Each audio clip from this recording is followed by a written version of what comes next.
নমস্কার আমার সমস্ত দর্শক বন্ধুদের। আজ আপনাদের জন্য নিয়ে এসেছি চ্যাপ্টার নাম্বার 23-এ সাপোর্ট এবং রেজিস্ট্যান্স কি, শেয়ার মার্কেট ব্যবহার করে কিভাবে এখানে আপনি প্রফিট করবেন। তো সমস্ত বন্ধুদেরকে বলবো আমার এই মার্কেট পালস চ্যানেলকে আপনারা লাইক করবেন, শেয়ার করবেন অ্যান্ড সাবস্ক্রাইব করবেন। আশা করি যিনারা দেখছেন প্রিভিয়াস থেকে মানে প্রথম থেকে তারা সবাই হয়তো সাবস্ক্রাইব করেছেন।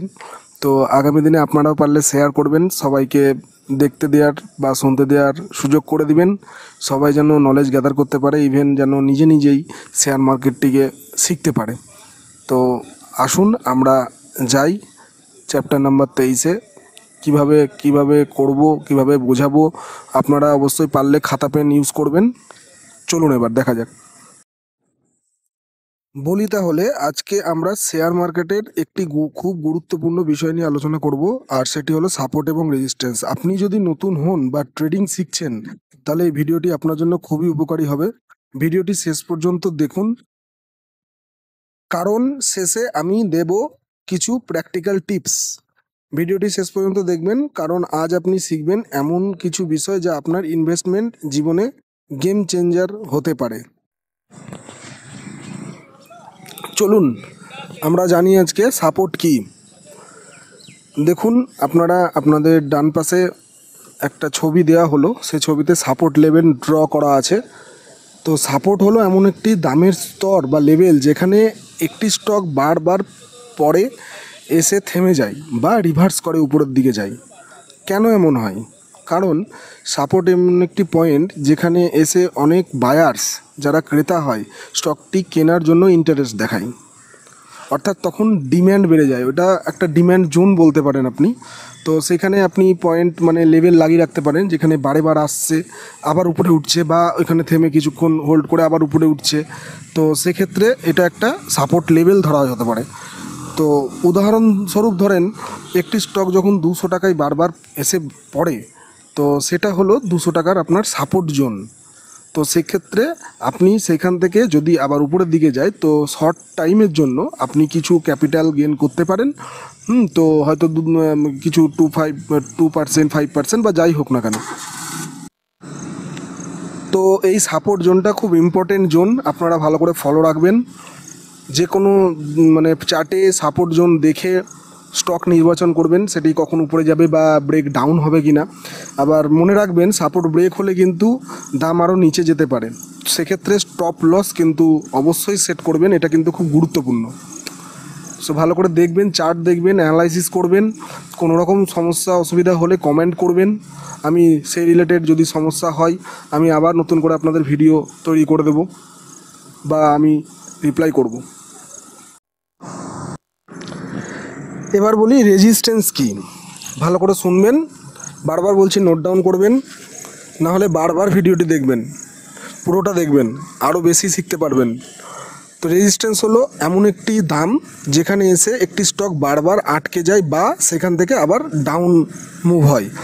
আপনারা দেখুন একটা ছবি দেওয়া আছে, রেজিস্ট্যান্স লেভেলটি ড্র করা আছে। দেখুন বারেবার স্টক যাচ্ছে, প্রথমবারে যাচ্ছে, আবার নামলো, আবার কিছুটা নেমে আবার কিছুটা উঠলো, আবার ওইখানে লেভেলে গিয়ে ধাক্কা খেলো, আবার নিচে নামলো, আবার হয়তো একটু বেশি নামলো, আবার উঠলো, আবার রেজিস্ট্যান্স লেভেলে ধাক্কা খেলো, আবার নিচে নামলো। তো এইভাবে রেজিস্ট্যান্স জোন আপনারা সিলেক্ট করতে পারবেন।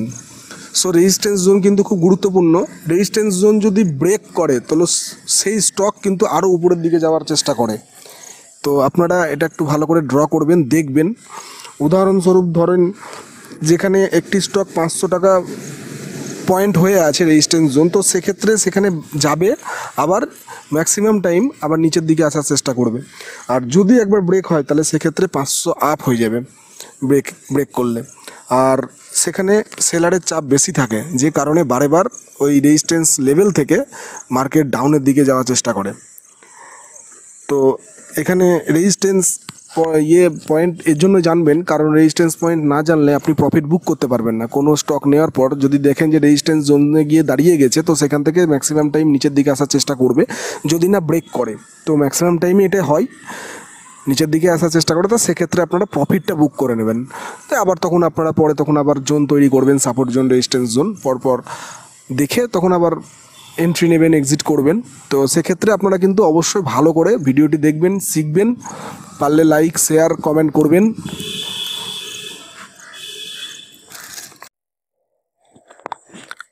এবার আপনাদেরকে যেটা বলবো সেটা হচ্ছে চার্ট দেখে কিভাবে সাপোর্ট আর রেজিস্ট্যান্স ড্র করতে পারবেন আর কিভাবে সহজে জিনিসটি বুঝতে পারবেন সেটা একটু বলি। তো ক্যান্ডেল স্টিক চার্ট ব্যবহার করবেন। ক্যান্ডেল স্টিক চার্টের ভিডিও আপনারা আগের ভিডিওতে পেয়ে যাবেন, দেখে নেবেন ক্যান্ডেল স্টিক চার্ট কোনটা ব্যবহার করা ভালো হবে। তো প্লেন ক্যান্ডেল স্টিক চার্টটাই ব্যবহার করবেন যাতে সুবিধে হয়। একটি হরাইজেন্টাল আপনারা যখন ট্রেডিং ভিউ বা জিরো হাতে যে কোনো প্ল্যাটফর্মে গিয়ে আপনারা চার্ট ড্র করবেন বা চার্ট দেখবেন, সেক্ষেত্রে দুটো হরাইজেন্টাল পয়েন্ট নিয়ে নেবেন, যেটা একটা রেজিস্ট্যান্সে থাকবে, একটা সাপোর্ট জোনে থাকবে। দেখে নেবেন কোন জায়গাটাই। চেষ্টা করবেন একদিনের ডেলি ফ্রেম ইউজ করার। তাই সেক্ষেত্রে আপনারা কিছুটা এডুকেশনালভাবে আপনারা শিখতে পারবেন। তারপরে আস্তে আস্তে আপনারা শেয়ারে নিবেশ করবেন যদি কনফার্মেশন পান, কিছুটা আপনাদের আরও বেশি সহজ মনে হয় বা কমফোর্টেবল মনে হয়, তো সেক্ষেত্রে আপনারা এইভাবে ড্র করে সাপোর্ট রেজিস্ট্যান্স দেখে অবশ্যই আপনারা প্রফিট করতে পারবেন। ভালো ভালো স্টক আছে, চেষ্টা করবেন ভালো ভালো স্টক ভলিউম সমেত, হ্যাঁ, ভালো ভালো স্টকগুলো যেগুলো ব্র্যান্ড স্টক আমরা বেশি নাম জানি, সেই সব স্টক ইউজ করে আপনারা ভালো ভালো প্রফিট করতে পারবেন অনলি ফর সাপোর্ট রেজিস্ট্যান্স দেখে আর ক্যান্ডেল সিক্স চার্ট দেখে। তো দেখবেন, যদি কোনো অসুবিধা হয় কমেন্ট করবেন, জানাবেন। আমি আরও ডিটেলসে সব ভিডিওগুলো করব। পরপর ভিডিও আপনারা দেখতে থাকুন, অনেক নলেজ গ্যাদার করুন। আমার এই চ্যানেলকে আপনারা লাইক শেয়ার কমেন্ট করবেন। আশা করছি ভালোভাবে বুঝতে পারছেন, নোট ডাউন করুন, আরও সুবিধা হবে। এবার আপনাদেরকে কিছু গুরুত্বপূর্ণ টিপস দিই এই সাপোর্ট রেজিস্ট্যান্স ড্র করার পর আপনারা কিভাবে ক্যালকুলেট করবেন, কারণ এখানে সাপোর্ট রেজিস্ট্যান্স ড্র করে আপনারা প্রচুর টাকা প্রফিট করতে পারবেন। সেক্ষেত্রে সাপোর্ট, ধরুন সাপোর্ট যেটা হচ্ছে সেটা হচ্ছে বারেবার মার্কেট নিচের দিকে একটা পয়েন্টে এসে দাঁড়িয়ে যায়, সেখান থেকে আবার মুভ করতে শুরু করে।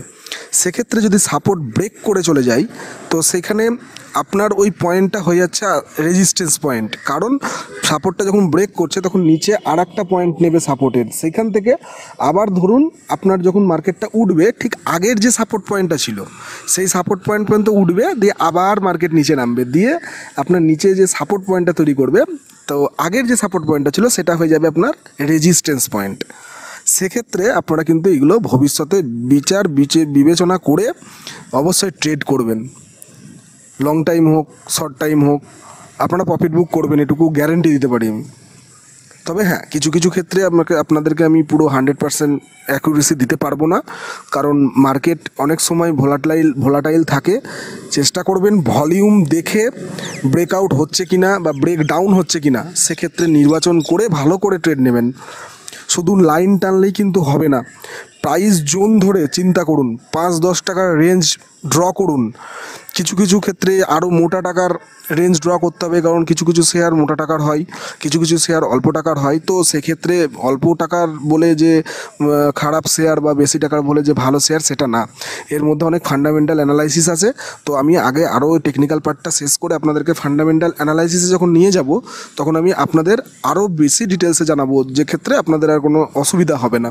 সব কিছু একসাথে গুছিয়ে যখন শিখবেন, আমার এই টোটাল বেসিক কোর্স প্রথমে আছে দেয়া 20টা চ্যাপ্টারের, এখন টেকনিক্যাল চ্যাপ্টারের 20টা কোর্স করাবো। 20টা কোর্স করার পর ফান্ডামেন্টাল শেখাবো, তারপরে আপনাদেরকে ইনভেস্টিং শেখাবো।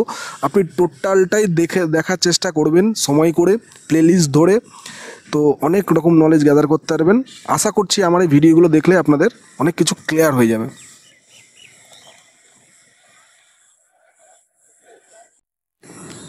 তো বন্ধুরা, আজ আমার এই 23 নম্বর চ্যাপ্টারে আপনাদেরকে আমি একটা খুব গুরুত্বপূর্ণ এবং মূল্যবান জিনিস শেখালাম। আশা করি আপনারা নোট ডাউন করেছেন। অসুবিধা হলে ভিডিওটি বারেবার দেখবেন। এখানে সাপোর্ট এবং রেজিস্ট্যান্স বুঝতে পারলে আপনি শেয়ার মার্কেটে অনেক ভালো সিদ্ধান্ত নিতে পারবেন, ডিসিশন নিতে পারবেন। আপনার স্টপ লস, এন্ট্রি এবং এক্সিট স্ট্র্যাটেজি আরও স্ট্রং হবে। কমেন্টে লিখে জানাবেন আপনি কোন স্টকে সাপোর্ট এবং রেজিস্ট্যান্স খুঁজে পেয়েছেন। মনে রাখবেন, টেকনিক্যাল অ্যানালাইসিস 100% সঠিক নয়, এটা সম্ভাবনার উপরে কাজ করে। প্র্যাকটিস আর ডিসিপ্লিন থাকলে আপনি অবশ্যই এতে দক্ষ হতে পারবেন। যদি এই ভিডিও ভালো লেগে থাকে তাহলে লাইক, কমেন্ট, শেয়ার করতে ভুলবেন না এবং চ্যানেলটিকে সাবস্ক্রাইব করে দিন এমন আরও দারুণ কন্টেন্ট পেতে। নমস্কার সমস্ত বন্ধুদের, সবাই সুস্থ থাকুন, ভালো থাকুন। আগামী ভিডিওতে আপনাদের সাথে আবার দেখা হচ্ছে।